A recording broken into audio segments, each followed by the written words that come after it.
الحمدللہ وکفا والصلاة والسلام علی عبادہ الذین اصطفیٰ خصوصاً علی سید الرسل وخاتم الانبیاء وعلی آلہ واصحابہ وازواجہ وعترتہ المجتبی اما بعد اعوذ باللہ من الشیطان الرجیم بسم اللہ الرحمن الرحیم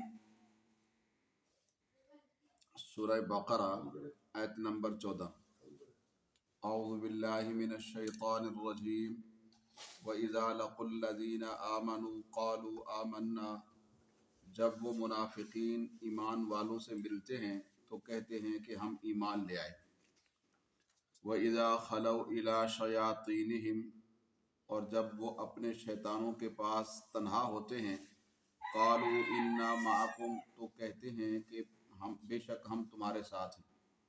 انما نحن مستہزئون، کہ بے شک ہم تو محض مذاق کرتے ہیں ان کے ساتھ۔ اس آیت مبارکہ میں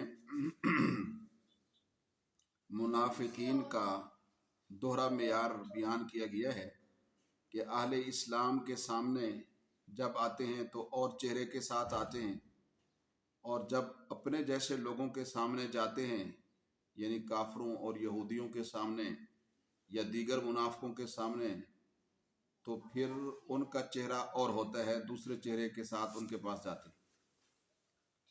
احادیث مبارکہ میں ایسے انسان کو برا ترین انسان قرار دیا گیا ہے کہ جو ایک کے پاس ایک چہرے کے ساتھ جائے، دوسرے کے پاس دوسرے چہرے کے ساتھ۔ تو یہ لوگ مسلمانوں کے سامنے خود کو مسلمان کہتے، اور جب آپس میں تنہا ہوتے اپنے شیطانوں کے ساتھ پھر اظہار یکجہتی کرتے اپنے بڑوں کے ساتھ۔ شیطان یہاں ان کے بڑوں کو قرار دیا گیا ہے جو کفر میں، یہودیت میں، منافقت میں بڑے تھے۔ ان کے ساتھ جب یہ منافق ملتے ہیں تو پھر ان کو یہ کہتے ہیں کہ ہم تمہارے ساتھ، اور پھر وہ ان سے یہ کہتے ہیں کہ ان کے پاس کیوں جاتے ہو، کیوں بیٹھتے ہو؟ تو تسلی کے طور پر یہ کہتے ہیں کہ بھائی ہماری ظاہری موافقت تمہیں دھوکے میں نہ ڈال، ہم تو ان کے ساتھ استہزاء کرتے ہیں۔ تو یہ ایسے احمق ہیں کہ یہ دوہرے چہرے کے ساتھ ہر ایک سے ملتے ہیں۔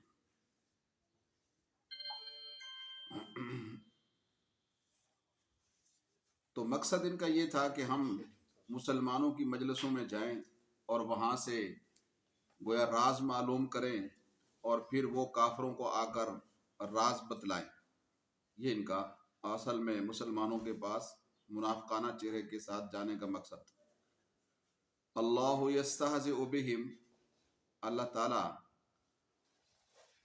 ان سے مذاق کرتا ہے، وَيَمُدُّهُمْ فِي طُغْيَانِهِمْ يَعْمَهُونَ، اور انہیں ان کی سرکشی میں اللہ ڈھیل دیتا ہے جس میں وہ بھٹکتے رہتے ہیں۔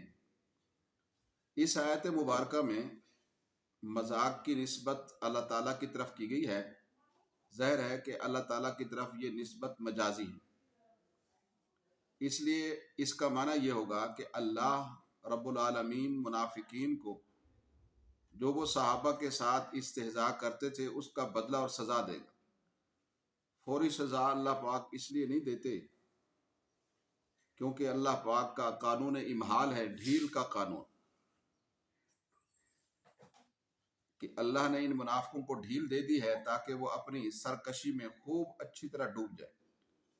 پھر جب اللہ ان کی گرفت کریں گے پھر ان کی سمجھ میں اور عقل میں آئے گا کہ مذاق کس کا بنا ہے، مسلمانوں کا بنا ہے یا اپنا منافقوں کا خود ہی بنا ہے۔ اللہ تعالیٰ آگے ارشاد فرماتے ہیں، اولئک الذین اشتروا الضلالۃ بالہدی، یہ منافق وہ لوگ ہیں جنہوں نے ہدایت کے بدلے گمراہی کو خرید لیا ہے۔ فما ربحت تجارتہم، ان کی تجارت نے ان کو کوئی نفع نہیں دیا۔ وما کانوا مہتدین، اور یہ راہ راست پر نہیں آئے۔ اس آیت مبارکہ میں گمراہی کو سامان تجارت اور ہدایت کو اس کی قیمت کے ساتھ تشبیہ دی گئی، اور اس تشبیہ کا خلاصہ یہ ہے کہ ان منافقین نے شیطانی بازاروں میں جا کر گمراہی خریدی، یعنی اپنے بڑوں کے پاس جا کر، اور شیطانوں نے اس کی قیمت ایمان بتائی، تو منافقین نے اپنی قیمتی چیز ایمان ان کے حوالے کیا اور خود گمراہی کے گویا کے گڑھے کے اندر گر گئے۔ تو یہ سوچ کر خوش ہونے لگے کہ ہم نے خوب تجارت کی، حالانکہ ان کی یہ تجارت گھاٹے اور نقصان کی تجارت ہے۔ یہ ایسے ہی ہے جیسے کوئی شخص ہیرے جواہرات یا زر وغیرہ دے کر کسی جانور کا گوبر وغیرہ خرید لے۔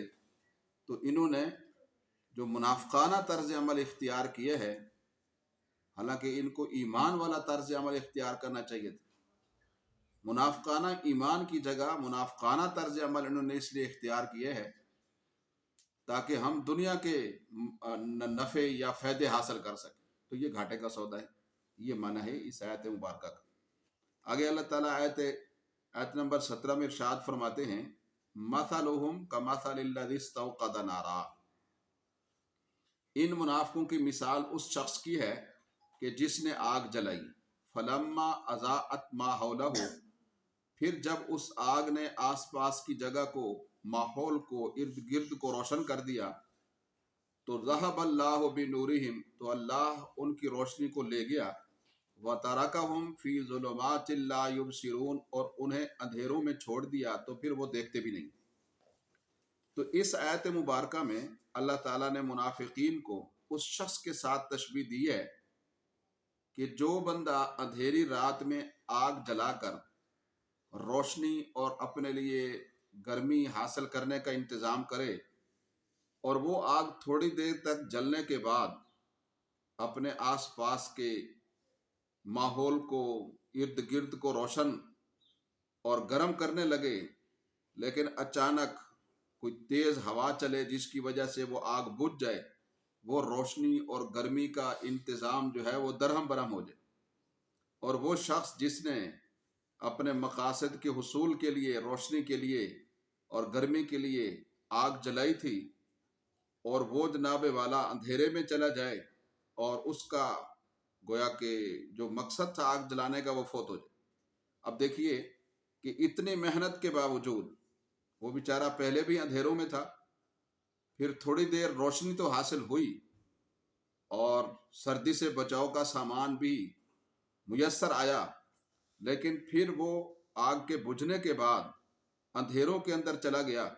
تو یہی حال منافقوں کا ہے کہ منافق لوگ اسلام کی روشنی سے، نور ایمان سے پہلے اندھیروں میں تھے، کفر کے اندھیرے، شرک کے اندھیرے اور ظلمات کے اندر تھے، لیکن بعد میں بھی ان کے اندھیرے کفر والے دور نہیں ہو سکے۔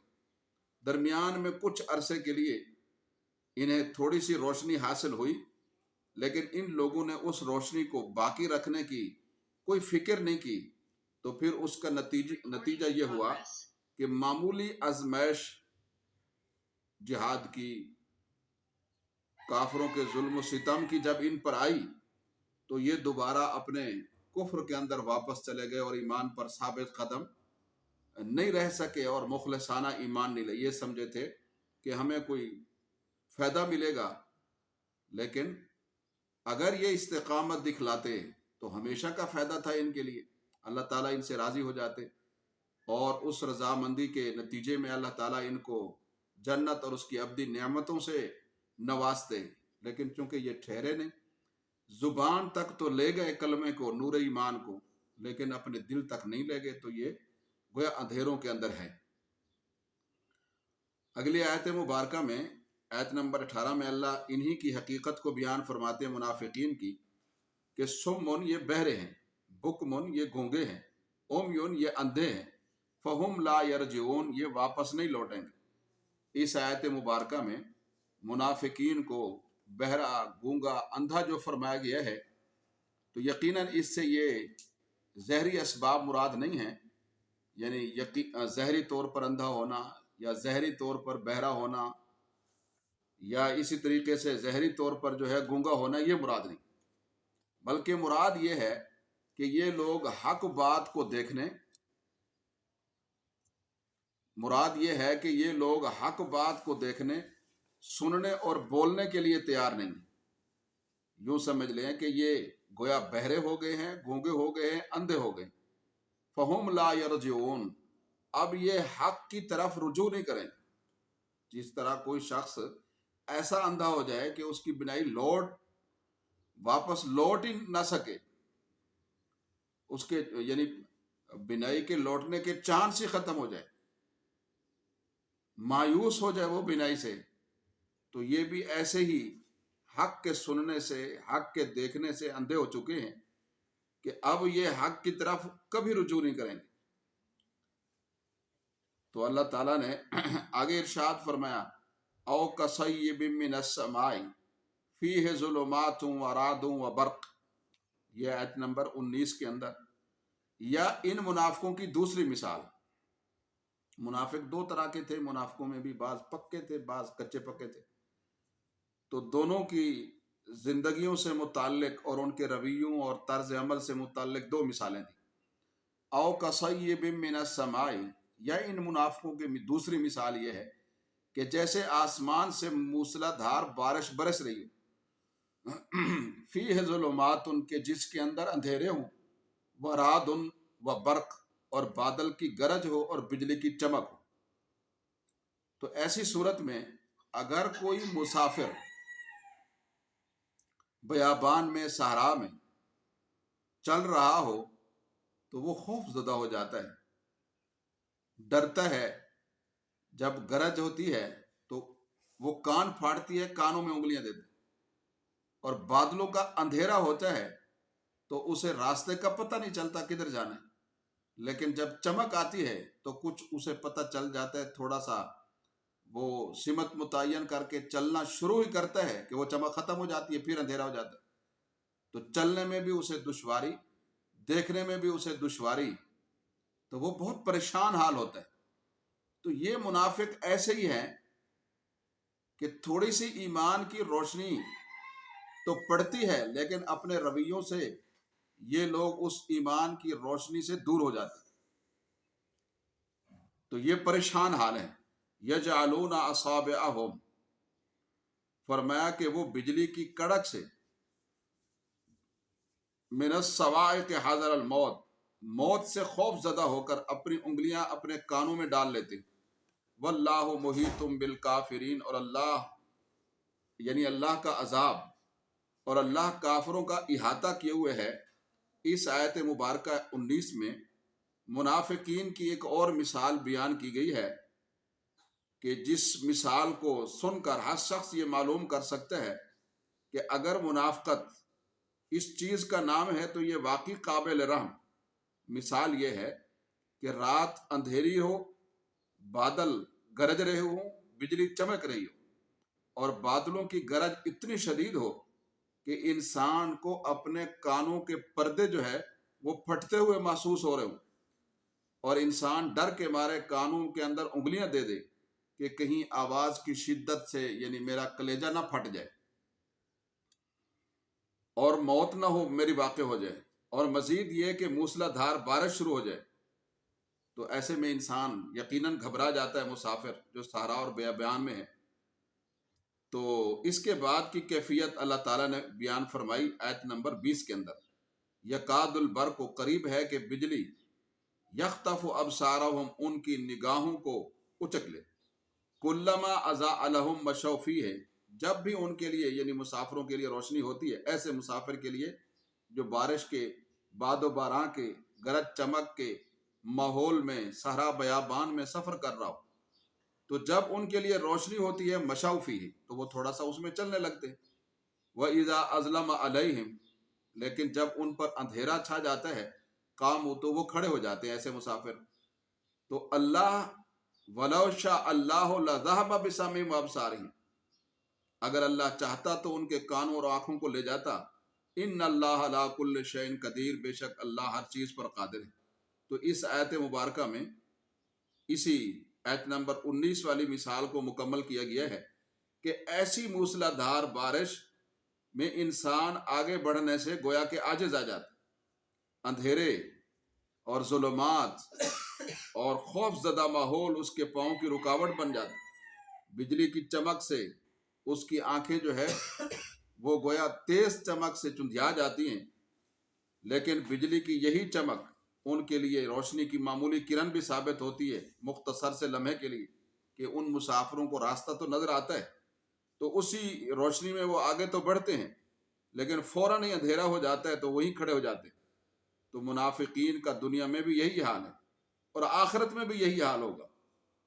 چنانچہ پہلے تو منافقین کفر کے اندھیروں میں بھٹکتے رہے، پھر جب اسلام کا نور آیا تو انہوں نے اس نور میں چند قدم تو سفر کیا، یعنی بظاہر تو اسلام قبول کیا، اور ان احکام شریعہ کی چمک اور غزوات میں فتوحات کی گرج اور کڑک نے ان کی آنکھوں کو چندھیا دیا اور ان کے کانوں کے پردے گویا پھٹنا شروع ہو گئے، تو جس کی وجہ سے انہوں نے اپنے کانوں میں انگلیاں دے لیں اور گویا اسلام سے، دین سے، قرآن سے آنکھیں بند کر لیں اور جہاد سے پیچھے ہو گئے مشکلات سے۔ تو اگر اللہ کی مشیت ہوتی تو ان کی یہ ساری صلاحیتیں کام کرتی اور یہ اسلام کو سنتے بھی، حق کو دیکھ کر قبول بھی کرتے اور پھر ایمان بھی لے آتے، اعمال صالحہ بھی کرتے، لیکن یہ لوگ ایسا نہیں کر سکے۔ انہوں نے ان مشکلات سے پہلو طے کر کے گویا واپس منافقت میں جا کے اندھیروں میں چلے گئے، تو آخرت میں بھی ان کے ساتھ ایسے ہوگا کہ مسلمانوں کی روشنی اور نور سے تھوڑا سا فائدہ حاصل کرتے ہوئے ان کے ساتھ شامل ہونے کی کوشش کریں گے، لیکن مسلمانوں کی تیز رفتاری کو دیکھ کر گویا کہ یہ ان کا ساتھ نہیں دے سکیں گے تو پھر پیچھے رہ جائیں گے، گویا سفر اپنا مکمل نہیں کر سکیں گے۔ تو دنیا میں جو لوگ منافقت اختیار کرتے ہیں ان کی یہ اللہ تعالیٰ نے مثال دی ہے کہ جس طرح وہ مسافر جو باد و باران میں گرج چمک میں گھر کر پریشان حال ہو جاتا ہے اور اپنا سفر طے نہیں کر سکتا ہے اور اس مصیبت کا شکار ہو جاتا ہے، تو یہ منافق بھی ایسے ہیں کہ انہیں معمولی اندھیروں میں، کفر کے اندھیروں میں ایمان کی روشنی تو نظر آئی، مسلمانوں کی مجلس تو نظر ان کو ملی ہے، لیکن انہوں نے استقامت نہیں دکھلائی تو یہ گویا عذاب کا شکار ہوں گے، اور اللہ تعالیٰ جو ہے وہ تو ایسا کرنے پر قادر ہے۔ آگے اللہ تعالیٰ نے ارشاد فرمایا، یہ آیت نمبر 21 میں، یا ایھا الناس، اس آیت مبارکہ کا گزشتہ آیات کے ساتھ ربط یہ ہے کہ پیچھے اللہ تعالیٰ نے 3 گروہوں کا ذکر کیا۔ سب سے پہلے شروع کی آیات میں اللہ تعالیٰ نے مومنین اور ان کی صفات کا ذکر کیا، متقین کی صفات کا ذکر کیا، پھر 2 آیات میں اللہ تعالیٰ نے ان الذین کفروا سے کافروں کا ذکر کیا جو جن کا کفر واضح تھا، اور پھر اس کے بعد ان 2 آیات کے بعد اللہ تعالیٰ نے 13 آیات میں یہ منافقوں کا ذکر کیا ہے اور ان کی مثالیں بیان کی ہیں۔ یہ اللہ تعالیٰ نے وَمِنَ النَّاسِ مَن يَقُولُ آمَنَّا بِاللَّهِ آیت نمبر 8 سے آیت نمبر 20 تک یہ 3 گروہوں کا ذکر ہے، چونکہ نبی کریم صلی اللہ علیہ وسلم مسلمانوں کی اصلاح کے لیے بھی آئے ہیں، ان کے اعمال کو سنوارنے کے لیے، اللہ کے احکام پہنچانے کے لیے، اور نبی کریم صلی اللہ علیہ وسلم کافروں کو بھی دین کی دعوت اور توحید کی دعوت دینے کے لیے مبعوث ہوئے، اور منافقوں کی اصلاح کے لیے بھی آپ مبعوث ہوئے ہیں۔ تو گویا آپ کہہ سکتے ہیں کہ پوری انسانیت کے لیے آپ جو ہے وہ مبعوث ہوئے ہیں، تو اس لیے اب اللہ تعالیٰ نے مخصوص گروہ کی بجائے اس آیت مبارکہ آیت نمبر 21 سے سورہ بقرہ کی پوری انسانیت کو خطاب کیا اور کامیابی کا پروگرام بتلایا کہ وہ کیا ہے۔ تو پوری انسانیت کے لیے کامیابی کا پروگرام رب تعالیٰ کی غلامی۔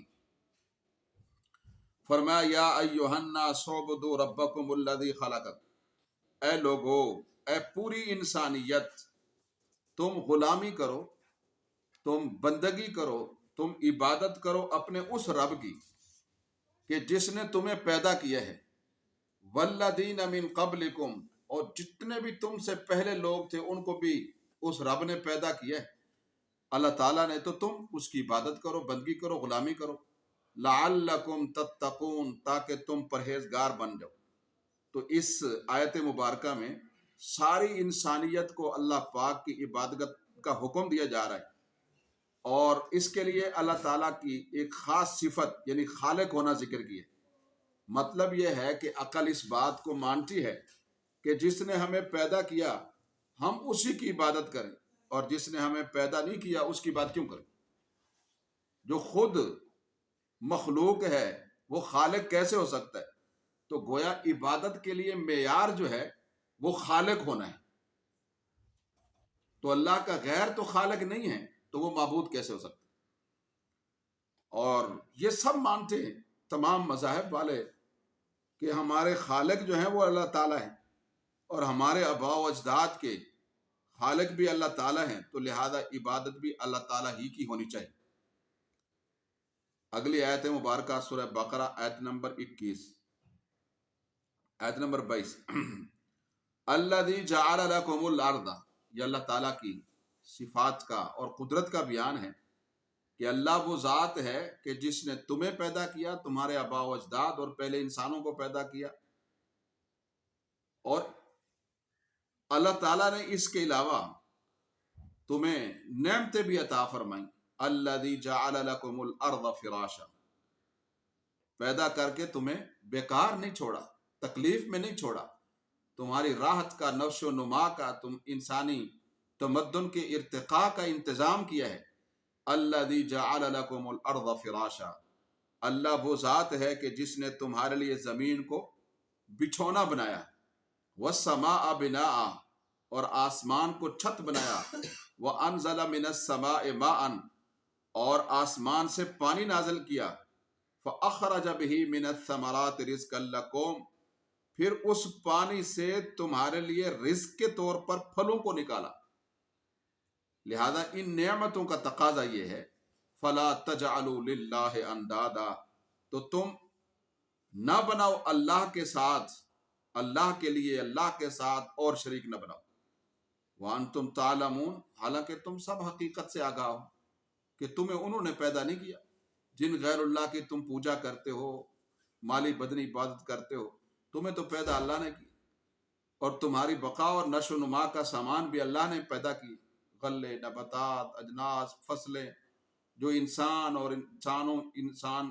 کے مویشی پالتوں کی خوراکیں جانوروں کی خوراکیں، پالتو جانوروں کی خوراکیں بنتی، یہ اللہ تعالیٰ نے پیدا کی۔ تو استحقاق عبادت بھی اللہ ہی کے لیے خاص ہے۔ فلا تجعلوا للہ اندادا، تو فرمایا پھر تم اللہ کے ساتھ شریک مت ٹھہراؤ۔ تو عبادت کے لیے جب خالق ہونے کو ہر کوئی معیار تسلیم کرتا ہے تو اس کے بعد پھر مزید کسی چیز کی ضرورت نہیں رہتی۔ تو اس آیت مبارکہ میں اللہ تعالیٰ کے چند مزید انعامات کا تذکرہ ہے کہ یہ انعامات اللہ کے علاوہ کوئی نہیں دے سکتا، نہ ان کو کوئی پیدا کر سکتا ہے۔ تو ان انعامات کی وجہ سے بھی ان کا تقاضا ہے کہ اللہ کی ہی عبادت کی جائے۔ تو یہ نعمتیں دینا کسی اور کے اختیار میں نہیں۔ چنانچہ اللہ تعالیٰ نے اس زمین کو فرش بنایا، بچھونا بنایا۔ اب اگر کسی کے پاس بچھانے کے لیے کچھ بھی نہ ہو تو کم سے کم زمین تو ہے، کہیں بھی وہ ٹھکانہ پکڑ سکتا ہے۔ تو یہ امیر کو، غریب کو، ہر ایک کو بہرحال یکساں نہ صحیح لیکن کسی حد تک میسر ہے۔ اسی طرح اگر کسی کے پاس کوئی چھت نہ ہو، مکان نہ ہو، تو آسمان بہرحال ایک چھت تو ہے، تو یہ بھی سب کو میسر ہے، امیر غریب کو۔ پھر اللہ نے آسمان سے پانی برسا کر زمین میں قوت رویدگی پیدا کی، پیداواری صلاحیت پیدا کی۔ اس پانی کی بوند نے اور بارش کے قطروں نے زمین کے سینے کو پھاڑا ہے، اور پھر زمین نے اس پانی کو چوسا ہے۔ پھر اس کے ذریعے سے اللہ نے مختلف رنگوں اور ذائقوں کے پھل، پھول، نباتات، غلے، اجناس، فصلیں یہ نکالی ہیں۔ تو یہ سب آسمان سے برسنے والی بارش اور زمین سے حاصل ہونے والا پھل اور پھول یہ بھی اللہ کے احسانات ہیں۔ ان میں سے کوئی بھی کام کسی غیر اللہ کے بس میں نہیں ہے، پھر بھی تم اللہ کے سوا شریک کسی کو ٹھہراتے ہو، تو یہ حماقت ہے، یہ نادانی ہے، یہ عقل کا بے جا استعمال ہے۔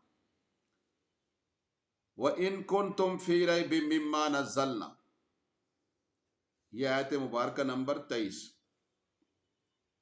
فرمایا اگر تم اس کلام کے حوالے سے، اس آیت مبارکہ کا گزشتہ آیت کے ساتھ تعلق یہ ہے، گزشتہ 2 آیات کے ساتھ 21 اور 22 کے ساتھ، کہ ان آیات مبارکہ میں 21 اور 22 میں رب تعالیٰ کی توحید کا بیان ہے، اور اس آیت مبارکہ میں قرآن کی سچائی اور حقانیت کا تذکرہ ہے۔ تو یہ قرآن پاک کے مرکزی مضامین ہیں، توحید، قرآن پاک کی حقانیت، رسالت اور قیامت، یہ عقائد میں بنیادی عقائد ہیں۔ تو یہ قرآن پاک کی حقانیت اور سچائی کا بیان ہے کہ اللہ کی ذات کا، عبادت تو اللہ کی کرنی، اللہ کا حکم ہے، تو اللہ کی ذات کا تعارف ہمیں کیسے ہو؟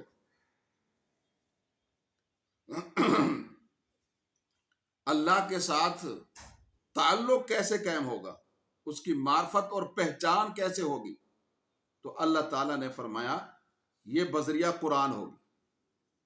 وَإِن كُنتُمْ فِي رَيْبٍ مِّمَّا نَزَّلْنَا عَلَىٰ عَبْدِنَا، اور اگر تمہیں اس کلام کے حوالے سے شک ہے، تم شک میں ہو اس چیز کے متعلق جس کو ہم نے نازل کیا اپنے بندے پر، عبد کی نسبت اللہ نے اپنی طرف کی ہے، اس کا معنی یہ ہے کہ حضور پاک صلی اللہ علیہ وسلم اللہ کے بندوں میں سے اللہ کے خصوصی بندے، جس چیز کی نسبت اللہ اپنی طرف کر دیں اس میں اختصاص آ جاتا ہے، خصوصیت آ جاتی۔ فرمایا اگر ہو تم شک کے اندر اس چیز میں جس کو ہم نے نازل کیا اپنے بندے پر، یعنی محمد صلی اللہ علیہ وسلم پر، تو تمہیں اگر شک ہے کہ یہ خود انہوں نے بنا لیا ہے، تو تم بھی تو عرب ہو، تم بھی تو ان کے بھائی بند ہو، تم بھی تو ان کے اہل محلہ ہو، تم ہی صبح شام ان کے ساتھ بول چال کرتے ہو، تو تم کیوں نہیں لا سکتے؟ وہی بولی تم بولتے ہو، تو لاؤ نا پھر اس کی مثل۔ اگر وہ لا سکے ہیں تو تم بھی لا سکو گے، اگر نہیں لا سکتے تو اس کا معنی یہ محمد صلی اللہ علیہ وسلم بھی نہیں لا سکتے اور نہیں لائے۔ یہ اللہ کا کلام بتلاتے ہیں اور صحیح بتلاتے ہیں۔ فَأْتُوا بِسُورَةٍ مِّن مِّثْلِهِ، تو فرمایا پھر لاؤ تم کوئی صورت اس جیسی، جو قرآن میں صورتیں ہیں ان جیسی کوئی ایک صورت لے آؤ۔ وَادْعُوا شُهَدَاءَكُم مِّن دُونِ اللَّهِ، اور بلا لو تم اپنے مددگاروں کو اللہ کے علاوہ، ان کنتم صادقین، اگر تم سچے، اگر تم سچے ہو تو بلا لاؤ۔ فَإِن لَّمْ تَفْعَلُوا وَلَن تَفْعَلُوا، پھر اگر تم ایسا نہ کر سکو، وَلَن تَفْعَلُوا، اور ہرگز نہیں کر سکو گے، فَاتَّقُوا النَّارَ الَّتِي وَقُودُهَا النَّاسُ وَالْحِجَارَةُ، تو بچو اس آگ سے جس کا ایندھن انسان اور پتھر ہے، اُعِدَّتْ لِلْكَافِرِينَ، جو تیار کی گئی ہے انکار کرنے والوں کے لیے، جو توحید کا انکار کرتا ہے اس کے لیے، جو رسالت کا انکار کرتا ہے اس کے لیے، جو قرآن کی سچائی کا انکار کرتا ہے اس کے لیے، جو حساب کتاب اور میزان عمل کا انکار کرتا ہے اس کے لیے یہ آگ جو ہے وہ تیار کی گئی ہے۔ فَإِن لَّمْ تَفْعَلُوا، پھر اگر تم ایسا نہ کر سکو اور ہرگز نہیں کر سکو گے، تو بچو اس آگ سے کہ جس کا ایندھن انسان اور پتھر ہے، وہ آگ تیار کی گئی ہے کافروں کے لیے۔ تو اس آیت مبارکہ میں مشرکین مکہ اور بلکہ تمام اہل عرب اور پوری دنیا کے جن و انس، تمام مخلوق کو یہ دعوت دی جا رہی ہے کہ اگر تمہیں اس قرآن پاک کے کلام الہی ہونے میں شک ہے اور تم یہ سمجھتے ہو کہ محمد صلی اللہ علیہ وسلم یہ کلام خود گھڑ کر پیش کر رہے ہیں، تو پھر تم بھی زبان و بیان، فصاحت و بلاغت رکھتے ہو، تم بھی اس جیسی کوئی صورت بنا کر لے آؤ، تو پھر ثابت ہو جائے گا کہ یہ اللہ کا کلام نہیں ہے۔ اگر تم اس جیسی صورت نہ بنا سکے اور ہرگز نہیں بنا سکو گے، اللہ تعالیٰ نے شروع میں ان کافروں کو 10 صورتوں کا چیلنج دیا کہ 10 صورتیں بنا کے لے آؤ، نہیں لا سکے، پھر اللہ نے کہا چلو 10 نہیں لا سکتے تو ایک ہی لے آؤ بالفرض والمحال، اگر تم یہ سمجھتے ہو کہ یہ گھڑا گیا ہے تو۔ لیکن آج تک پوری دنیا میں کوئی ایسا زبان دان فصیح بلیغ پیدا نہیں ہوا ہے جو اس چیلنج کو قبول کر سکے، اور قیامت کی صبح تک یہ ایسا نہیں ہونے والا، نہ کوئی کر سکتا ہے۔ کوششیں کی اس وقت اس چیلنج کے بعد بعض عرب شاعروں نے، لیکن انہی کے زبان و بیان کے نکتہ وروں نے اور گفتگو کے رموز جاننے والوں نے ان کے منہ پہ ماری وہ باتیں جو انہوں نے پیش کی۔ اس کے مقابلے میں انہوں نے کہا یہ تم نے قرآن کا کیا مقابلہ کرنا ہے، تو اس میں تو تمہارے کلام میں تو انسانیت شرما رہی ہے۔ اس وجہ سے کسی نے بھی ان کے کلام کو معیاری نہیں مانا۔ فرمایا کہ جب تم ایسا نہیں کر سکتے تو پھر قرآن پر کیوں باتیں کرتے؟ قرآن کے پروگرام کو روکنے کے لیے کیوں کوشش کرتے ہو؟ پھر اس پر الزام تراشی کیوں کرتے ہو؟ تو جو قرآن کے پروگرام کو روکے گا یا قرآنی احکام کو یہ بتلائے گا جی یہ تو مولویوں کے مسائل ہیں، تو اسے یہ چاہیے کہ وہ بہرحال جہنم کا خود ایندھن بننے کے لیے تیار۔ وہ جہنم کے جس کے اندر پتھر بھی بطور ایندھن ہوں گے، وہ پتھر کہ جن کی یہ مشرک پوجا کرتے ہیں، ان کی عاجزی کو ظاہر کرنے کے لیے اللہ تعالیٰ ان کو بتلائیں گے مشرکین کو کہ دیکھو جن کی تم پوجا کرتے تھے وہ تو ہماری مخلوق ہے، جیسے جہنم مخلوق ہے۔ تو اللہ تعالیٰ ان کو وہاں ڈالیں گے کہ دیکھو جن کی تم پوجا کرتے تھے کہ ہمیں یہ نفع دے کے نقصان سے بچائیں گے، آج وہ تمہارے ساتھ بھی اسی جہنم کا ایندھن بنے ہوئے۔ تو اس آیت مبارکہ میں اللہ تعالیٰ نے یہ چیلنج دیا کہ اب تم اپنی تمام تر توانائیاں صلاحیتیں خرچ کرنے کے بعد بھی اس قرآن کی سب سے چھوٹی سورت جیسی سورت بھی نہیں بنا کے لا سکتے، تو اس لیے تسلیم کر لو کہ یہ اللہ کا کلام ہے۔ اگر یہ کسی انسان کا کلام ہوتا تو تم اس کی مثال پیش کرنے سے بالکل عاجز نہ ہوتے۔ اس لیے اب اللہ کی بات کرو، قرآن پاک کی تعلیمات پر عمل کرو، اور اس جہنم سے بچنے کی کوشش کرو جسے جلانے کے لیے لکڑیوں کے گٹھوں کی ضرورت نہیں ہوگی، بلکہ انسانوں کو اور پتھروں کو اس کا ایندھن بنایا جائے گا۔ اللہم اجرنا من النار، اللہ پاک ہم سب کو جہنم اور اس کے عذابوں سے محفوظ فرمائے بچائے، اور قرآن پاک کے پروگرام کو سینے سے لگانے کی توفیق نصیب فرمائے، اور غیروں کے پروگرام سے اور ان کے نظام سے اللہ پاک ہم سب کو چھٹکارا نصیب فرمائے۔ یہ قرآن اس لیے پڑھا جاتا ہے، اس لیے سمجھا جاتا ہے تاکہ اسے اپنی انفرادی اور اجتماعی زندگی جو ہے وہ اس کے مطابق ڈھالی جائے۔ وَبَشِّرِ الَّذِينَ آمَنُوا وَعَمِلُوا الصَّالِحَاتِ، قرآن پاک کا ایک اسلوب ہے کہ جہاں کافروں کا ذکر ہوتا ہے وہاں ایمان والوں کا تذکرہ بھی ہوتا ہے، جہاں جہنم کا ذکر ہوتا ہے وہاں جنت کا ذکر بھی ہوتا ہے۔ اس سے ہمیں یہ سبق ملتا ہے کہ کسی بھی مسئلے کے ہر پہلو پر انسان جو ہے وہ پوری طرح متوجہ رہے، پوری طرح متوجہ رہے۔ اور اسی طرح اس سے ہمیں یہ بھی معلوم ہوتا ہے کہ کسی ایک فریق کی بات نہیں سننی چاہیے، کسی بھی نزاعی صورت میں دونوں فریقوں کی بات سننی چاہیے۔ جیسے کفر اور اسلام یہ دو متضاد چیزیں، ایمان والے اور مشرک اور کفار یہ آپس میں مخالف ہیں، تو اللہ تعالیٰ نے ان دونوں کا ذکر کیا ہے۔ تو اسی طریقے سے ہمیں بھی یہ چاہیے، قرآن یہ درس دیتا ہے ہمیں اس اسلوب بیان کے ذریعے سے کہ کسی بھی مسئلے کے ہر پہلو پر مثبت منفی نظر ہونی چاہیے، اور وہ انسان جو ہے اس کو سنے، حاصل کرے، پھر کوئی رائے جو ہے اس مسئلے سے متعلق دے۔ یہ بڑا سبق ہے قرآن پاک کا۔ فرمایا وَبَشِّرِ الَّذِينَ، اس لیے اللہ تعالیٰ نے کافروں کے تذکرے کے بعد، قرآن کے منکروں کے ذکر کے بعد ایمان والوں کا ذکر کیا، اور کافروں کے انجام کے بعد ایمان والوں کے انجام خیر کا ذکر کیا۔ آیت نمبر 25 کے اندر وَبَشِّرِ الَّذِينَ آمَنُوا، فرمایا خوشخبری دے دیں آپ ان لوگوں کو جو ایمان لائے، وعملوا الصالحات، اور جنہوں نے اچھے اچھے کام کیے۔ ان لہم، کس بات کی؟ فرمایا اس بات کی کہ بے شک ان کے لیے باغات ہیں، تجری من تحتها الانہار، کے جس کے نیچے یعنی سامنے نہریں بہتی ہیں، کلما رزقوا منها من ثمرۃ رزقا، جب بھی انہیں وہاں کوئی پھل کھانے کے لیے دیا جائے گا، قالو، تو وہ جنتی کہیں گے، ایمان والے اعمال صالحہ والے کہیں گے، ھذا الذی رزقنا، یہ تو وہی ہے جو ہمیں اس سے پہلے بھی دیا گیا، وَأُتُوا بِهِ مُتَشَابِهًا، اور انہیں ایک دوسرے سے ملتے جلتے پھل دیے جائیں گے، وَلَهُمْ فِيهَا أَزْوَاجٌ مُطَہَّرَةٌ، مزید راحت کے لیے اللہ وہاں ان کے لیے پاکیزہ بیویاں ان کو عطا فرمائیں، اور ان کے لیے ہوں گی اس جنت میں پاکیزہ بیویاں، وَهُمْ فِيهَا خَالِدُونَ، اور وہ اس میں ہمیشہ رہیں۔ دنیا میں انسان کے پاس جتنی نعمتیں ہوتی ہیں ان کے چھن جانے کا خطرہ اور خدشہ ہر وقت رہتا ہے، اور وہ چھن جاتی۔ جوانی ہے تو وہ بڑھاپے میں بدل جاتی ہے، مال و متاع ہے تو وہ خرچ ہونے سے کم ہوتا ہے، یا اس کے چھن جانے کا، ڈاکہ پڑ جانے کا، چوری ہو جانے کا خطرہ بھی ہوتا ہے۔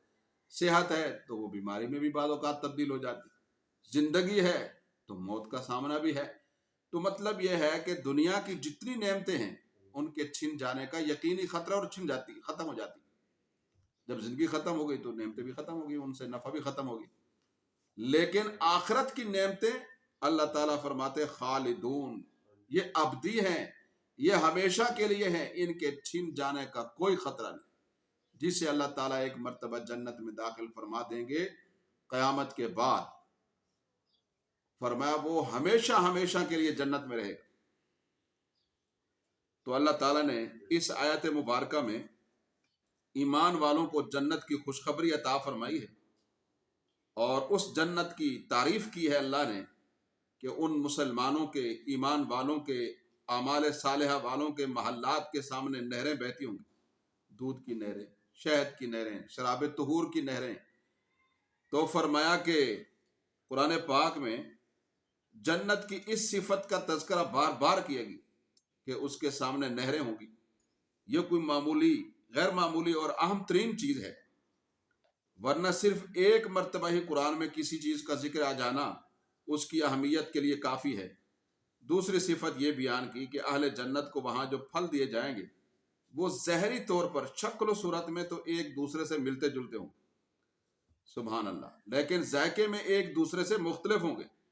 انسان فطری چیز طور پر ایسی چیزوں میں اپنے لیے رغبت اور کشش محسوس کرتے کہ یہ کیسی بات ہے، شکل تو ایک جیسی ہے لیکن ذائقہ الگ۔ درخت ایک ہے، انار اس میں بہت سے لگے ہوئے ہیں، اب سب کا ذائقہ لیکن نہیں، شکل و صورت ایک جیسی ہے، ذائقہ الگ الگ۔ تو ایسے اللہ پاک یہ نعمت عطا فرمائیں۔ اور تیسری صفت بیان کی کہ ان کے لیے، جنتیوں کے لیے، ظاہری اور باطنی گندگیوں سے پاک بیویاں ہوں گی، کیونکہ اگر بیوی کی صورت اچھی نہ ہو تو شوہر کو اس میں ظاہر رغبت نہیں ہوتی زیادہ، اگر سیرت اچھی نہ ہو تو پھر تو سیرت سے رغبت نہیں ہوتی، شوہر اس سے کبھی بھی مطمئن نہیں ہو سکتا۔ تو سیرت بھی اچھی ہو، صورت بھی اچھی، تو پاکیزہ جو ہے اس میں دونوں چیزیں آ گئی، سیرت بھی اچھی، صورت بھی اچھی۔ اور فرمایا کہ یہ چوتھی صفت جنت کی یہ بیان کی گئی ہے کہ جنت میں جو بھی نعمت ہے وہ ہمیشہ ہمیشہ کے لیے، جنت میں رہنے والے جنتی چونکہ ہمیشہ رہیں گے، وہاں سے ان کو کبھی نہ نکالا جائے گا۔ تو یہ احساس بھی ایک نعمت ہے کہ انسان ہمیشہ راحت میں رہے گا۔ جیسے کوئی کسی کو کہہ دیتا ہے آپ ہمارے پاس آ گئے، کوئی تکلیف نہیں، کوئی خطرہ نہیں، مطمئن رہیں، اطمینان سے رہیں، راحت اور سکون محسوس کریں، تو اس سے تسلی محسوس ہوتی ہے۔ یہ تسلی بھی بڑی نعمت ہے۔ تو اس کا مطلب یہ بھی ہے کہ کسی مصیبت زدہ کو تسلی دینا، اس کے لیے راحت کے چند الفاظ کہہ دینا، یہ بھی بڑا کار ثواب ہے، اور یہ اس کے حق میں نعمت ہے۔ آگے اللہ تعالیٰ ارشاد فرماتے ہیں ان اللہ لا یستحی ان یضرب مثلا ما بعوضۃ فما فوقها۔